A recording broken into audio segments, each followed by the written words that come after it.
নমস্কার বন্ধুরা, আমি ঋত্বিক আর আমাদের চ্যানেল ভবিষ্যৎ দৃষ্টিতে সকলকে স্বাগত জানাই। বন্ধুরা, আজকে আমরা কথা বলবো ধনু রাশির আগস্ট 2025-এর রাশিফল নিয়ে।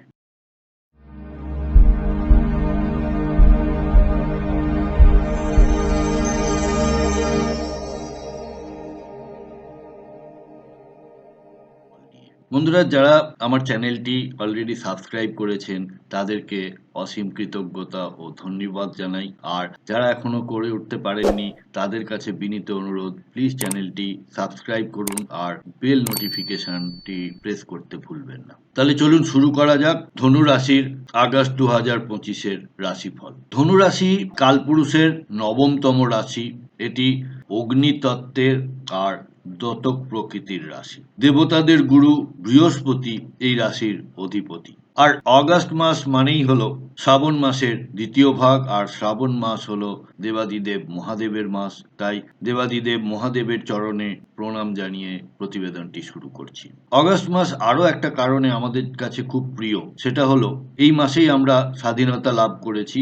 তাই 15ই আগস্ট স্বাধীনতা দিবসের আগাম শুভেচ্ছা আমার সকল দর্শক বন্ধুদের। সামনের স্ক্রিনে যে চার্টটি দেখতে পাচ্ছেন সেটি হলো আপনাদের ধনু রাশির জাতক জাতিকাদের জন্য অগাস্ট মাসের 1 তারিখের গ্রহগত অবস্থান।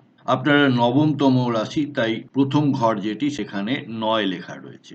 এরপরে আপনাদের তৃতীয় ঘরে রাহু অবস্থান করছেন, চতুর্থ ঘরে শনিদেব অবস্থান করছেন বক্রী হয়ে। 28শে নভেম্বর পর্যন্ত তিনি বক্রী অবস্থাতেই থাকবেন।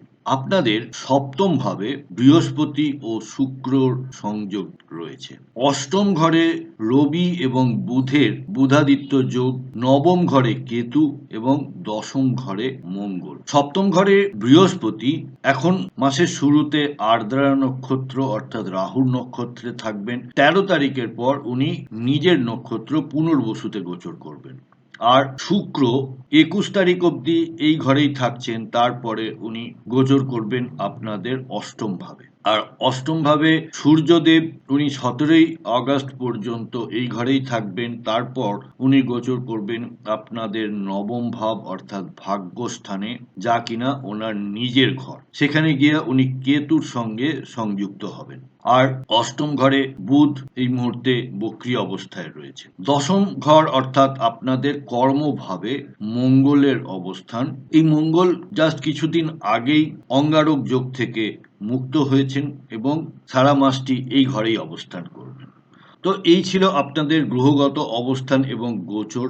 এবারে ফলাফলের দিক থেকে বৃহস্পতি আপনাদের সপ্তম স্থানে অবস্থান করছেন, তাই যে সকল বিবাহযোগ্য বা যোগ্যা জাতক জাতিকার রয়েছেন তাদের বিবাহের সম্ভাবনা কিন্তু যথেষ্ট প্রবল হয়েছে। বৃহস্পতির পঞ্চম দৃষ্টি আপনাদের আয় ভাবে রয়েছে, তাই আয় বৃদ্ধি পেতে দেখা যাবে। বৃহস্পতির সপ্তম দৃষ্টি আপনাদের লগ্নে পড়ছে, তাই লগ্নভাব অর্থাৎ আত্মবিশ্বাস, ইমিউনিটি পাওয়ার যথেষ্ট স্ট্রং লক্ষ্য করা যাবে। এবং নবম দৃষ্টি আপনাদের তৃতীয় স্থানে পড়ছে। রাহু তৃতীয় স্থানে অবস্থান করছে, তাই তার পরাক্রম সাহস যথেষ্ট বৃদ্ধি পাবে।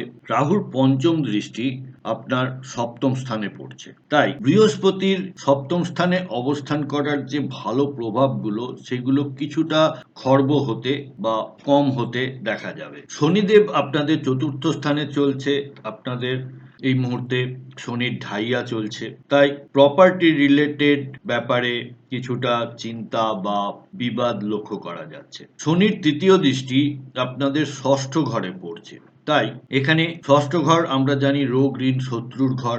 আর শনির দৃষ্টি এখানে রোগের উপশম করাবে, শত্রুর সাথে হয় সমঝোতা হবে না শত্রুর পরাজিত হবে, ঋণ থেকেও আপনারা এই মাসে মুক্তি লাভ করতে পারেন। শনির দশম দৃষ্টি আপনাদের কর্মস্থানে পড়ছে, আর কর্মস্থানে আপনাদের মঙ্গল রয়েছেন, তাই কর্মক্ষেত্রে কিছু বাধার সম্মুখীন আপনারা হতে পারেন এবং কিছু শত্রুতা সৃষ্টি হওয়ারও সম্ভাবনা দেখা যাচ্ছে। এছাড়া আপনাদের মধ্যে একটু আলস্য এবং জেদ কাজ করবে, যেটা আপনাদের জন্য মোটেই ভালো ফল প্রদান করবে না। স্বাস্থ্যর দিক থেকে ১৬ তারিখ অবধি একটু সমস্যায় থাকতে পারেন। ১৬ তারিখের পর সূর্য যখন আপনাদের অষ্টম ঘর থেকে নবম ঘরে গোচর করবেন, তখন স্বাস্থ্যের যথেষ্ট উন্নতি হতে লক্ষ্য করা যাচ্ছে। যারা বিদ্যার্থী বা শিক্ষার্থী রয়েছো, যারা পড়াশোনা করছো, তাদের জন্য বলি, এই মাসের ১৭ তারিখের পর তোমরা যেকোনো নতুন কোর্সে যদি অ্যাডমিশন নিতে চাও, তাহলে তোমাদের জন্য যথেষ্ট ভালো হবে। আগামী দিনে তার সুফল তোমরা লাভ করবে। তো বন্ধুরা, এই ছিল আমার ধনুরাশির জন্য এই মাসের প্রতিবেদন। কেমন লাগলো প্রতিবেদনটি আপনারা কমেন্ট বক্সে লিখে জানাবেন। আর ভালো লাগলে একটি লাইক করবেন, আত্মীয় স্বজন বন্ধু বান্ধবের সাথে শেয়ার করবেন। সকল ধনুরাশির জাতক জাতিকাদের আগস্ট মাসটি খুব ভালো কাটুক, এই আশা নিয়ে আজকের পর্ব শেষ করলাম। সাথে থাকার জন্য অনেক ধন্যবাদ।